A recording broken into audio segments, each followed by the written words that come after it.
आप लोगों के पास पेटीएम की तरफ से कुछ इस तरह से एक मैसेज ऑलरेडी आया होगा। लगभग हर किसी को एक मैसेज भेजा गया है जहाँ पे लिखा है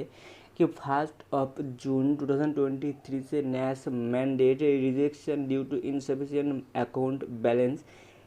excluding FD balance will lead to a penalty of ₹100।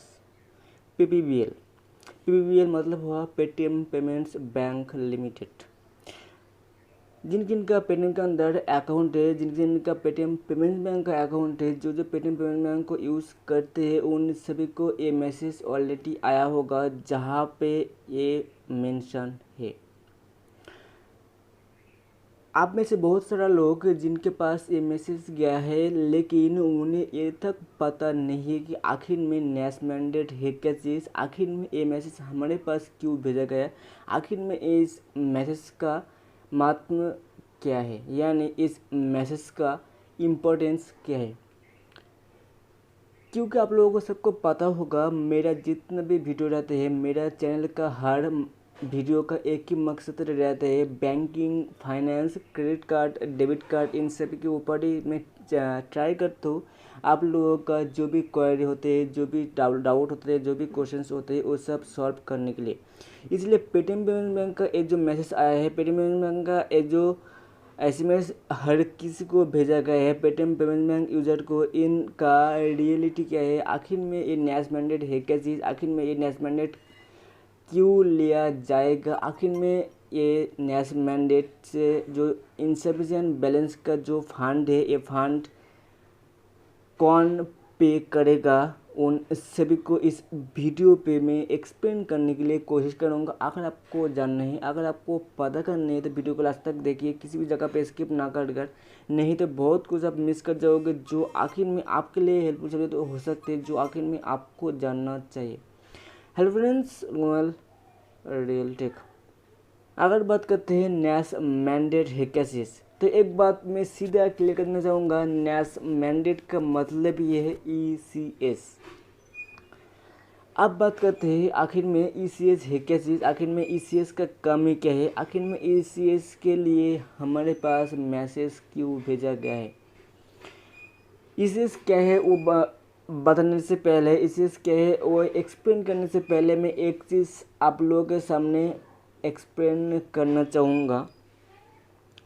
इस मैसेज को अगर आप फिर ठीक तरह से पढ़ते हो तो इन पे लिखा है starting 1 June 2023 NACH mandate rejection due to insufficient account balance excluding FD balances will lead to pay a penalty of ₹100। इनका मतलब ये हुआ, नैश मैंडेट का मतलब है ऑटो डेबिट, यानी अगर आप कोई भी ऑटो डेबिट ऑन करते हैं पेटीएम पेमेंट बैंक का अंदर, यानी अगर आपका कोई भी लोन चलते, कोई भी ईएमआई चलते, कोई भी एफडी आप कर हो और एफडी ईएमआई करते हैं पर मंथ, और अगर आपका वो पैसा आपका बैंक पे नहीं रहते है तो मंथ का एंड पे जब ऑटो डेबिट का समय आएगा तब अगर आपका अकाउंट पे कोई भी बैलेंस नहीं रहता या फिर जितना रुपीज़ का आपका ईएमआई भरना होता है वो अमाउंट आपका बैंक पे नहीं रहते तो फिर आपको इनसफिशिएंट बैलेंस के लिए ₹100 पेमेंट करना होगा। अगर आपको फिर भी समझ में नहीं आया तो और तरह से बोलते हैं। मान लीजिए आप एक लोन लिए है 1 लाख का और 1 लाख का EMI आपको पड़ते हैं ₹10,000 पर महीने 10 महीने के लिए। ओके, ₹10,000 पर महीने, पर महीने 10 महीना या फिर 11 महीने कुछ होगा जहाँ पे इंटरेस्ट भी लिया जाएगा, तो 10-11 महीना या फिर 12 महीना मतलब 1 साल तक हो सकते हैं। ओके, तो वो जो EMI का अमाउंट होते हैं ₹10,000 पर मंथ, वो EMI आपका बैंक से ऑटो डेबिट होता है, यानी आपको ऑटो डेबिट करके रखना पड़ते हैं पर मंथ। जब भी EMI कटने का दिन आते हैं जहाँ पे हर महीने का 7 तारीख, 3 तारीख, 1 तारीख, जो भी टाइम पीरियड होता है बैंक का, उस टाइम पीरियड का ही अंदर वो करते हैं, चाहे बैंक, NBFC कंपनी या फिर जो भी है उनका अंदर जो भी ऑटो डेबिट का जो सेक्शन आप लगाओगे, ऑटो डेबिट का जो भी नैश आप करोगे ऑटो डेबिट मैंडेट, तब आपका अकाउंट से वो ऑटो डेबिट होगा पर महीने। तो मान लीजिए जो 10,000 रुपीज़ आपको लगना था, जो 10,000 रुपीज़ आपको पेमेंट करना था वो आपका बैंक पे नहीं है या फिर आप रखना भूल गए हो और आपका वो जो टाइम आ गया है और आपका ऑटो डेबिट हुआ नहीं, यानी आपका ऑटो डेबिट फेल हो चुका है। इन केस पे आपका जो भी ऑटो डेबिट आपने किया था वो ऑटो डेबिट क्योंकि आपका अकाउंट से नहीं हुआ, क्योंकि आपका अकाउंट पे वो बैलेंस नहीं था जितना रुपीज़ का आपको ऑटो डेबिट होना था, इसीलिए आपका 100 रुपीज़ पेनल्टी लग जाएगा as a auto debit insufficient balance. समझ गए? अगर फिर भी समझ में नहीं आया है तो कमेंट सेक्शन पे आप कमेंट करिए, मैं कोशिश करूँगा और भी अच्छे से समझने के लिए नेक्स्ट एक वीडियो पे। ओके, आगे बढ़ते। पेटीएम की तरफ से ए क्यों ले आया है? पेटीएम की तरफ से ए ले आया है क्योंकि मैक्सिमम केसेस पे दिखा जाते हैं जिनका ऑटो डेबिट ऑन नहीं है तो उनका जो भी इनसफिशिएंट बैलेंस के कारण उनका ऑटो डेबिट होता नहीं और उनका ऑटो डेबिट फेल हो जाते हैं। इन केस पे जो भी कंपनी है जिनके अंदर ऑटो डेबिट होता है, चाहे आपका लोन हो, चाहे आपका जो भी और एफडी आरडी जो भी ईएमआई करना था वो ईएमआई हो नहीं रहा, इसलिए जो भी कंपनी है, यानी अगर आप कोई भी लोन ले रखा है कोई भी एनबीएफसी कंपनी से और उस कंपनी से जो भी ऑडिट होते हैं, अगर आपके अकाउंट पे वो पैसे नहीं रहते हैं तो वो जो पेनल्टी है वो कंपनी की पेनल्टी लेगा ही आपसे और बैंक से भी एक पेनल्टी देना पड़ता है। और वो पेनल्टी क्योंकि आपका अकाउंट पे लग नहीं रहा है, इसलिए पेटीएम का अपना खुद का जेब से वो जा रहा है, इसलिए पेटीएम की तरफ से ऑटो डेबिट के लिए नया सा मैंडेट जो रिजेक्शन ड्यू इनसफिशिएंट बैलेंस का जो भी चार्जेस है वो चार्जेस पहले तो नहीं था, इसलिए अभी लेना शुरू कर चुका है। क्योंकि अगर ये जो इनसफिशिएंट बैलेंस के रूप से जो भी चार्ज नहीं लेते तो पेटीएम का खुद के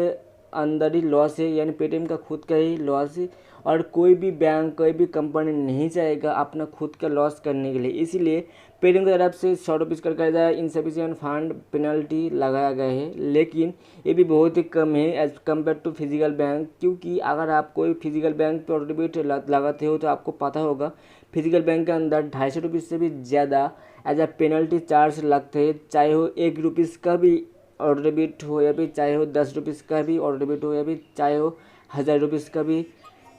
ईसीएस या फिर ऑटो डेबिट या फिर नैश मैंडेट हो।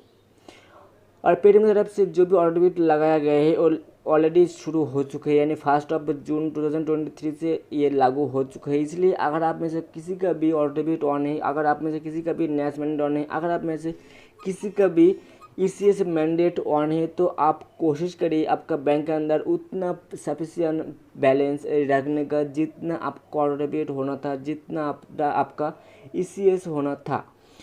आज के इस वीडियो के अंदर वही बताया जो इस मैसेज पे क्लियर है। मैं आज का इस वीडियो पे वही बताने के लिए कोशिश किया जितना मुझे बताना चाहिए था, जितना आप लोगों का क्वेरी था। बहुत सारा लोगों का ये प्रॉब्लम हो रहा था आखिर में ये मैसेज हमें भेजा क्यों गया है, आखिर में ये NACH mandate rejection due to insufficient account balance है क्या चीज़, और हमारे अकाउंट से क्या ये पैसे कटेगा या फिर हमें क्या पैसे देना होगा।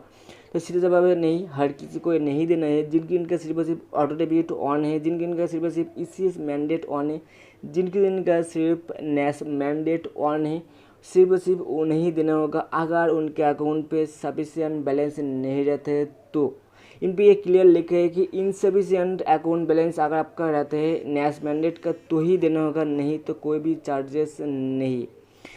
तो वीडियो को ये तक रखते हैं, जो एक्सप्लेन किया आप लोग तो थोड़ा बहुत हेल्पफुल हुआ है। अगर हेल्पफुल हुआ है please like comment share subscribe करना मत भूलिए। जितना हो सके उतना मैं बताने के लिए कोशिश किया, जितना हो सके उतना मैं एक्सप्लेन करने के लिए कोशिश किया। आशा करते हैं जरूर बता जरूर एक्सप्लेन किया आपके लिए थोड़ा बहुत हेल्पफुल हुआ है। अगर हेल्पफुल हुआ है please like comment share subscribe करना मत भूलिए, ताकि जब भी मैं ऐसे कुछ न्यू एंड इंटरेस्टिंग टॉपिक के ऊपर वीडियो बनाऊँ उसका नोटिफिकेशन मिल जाए। So thanks video.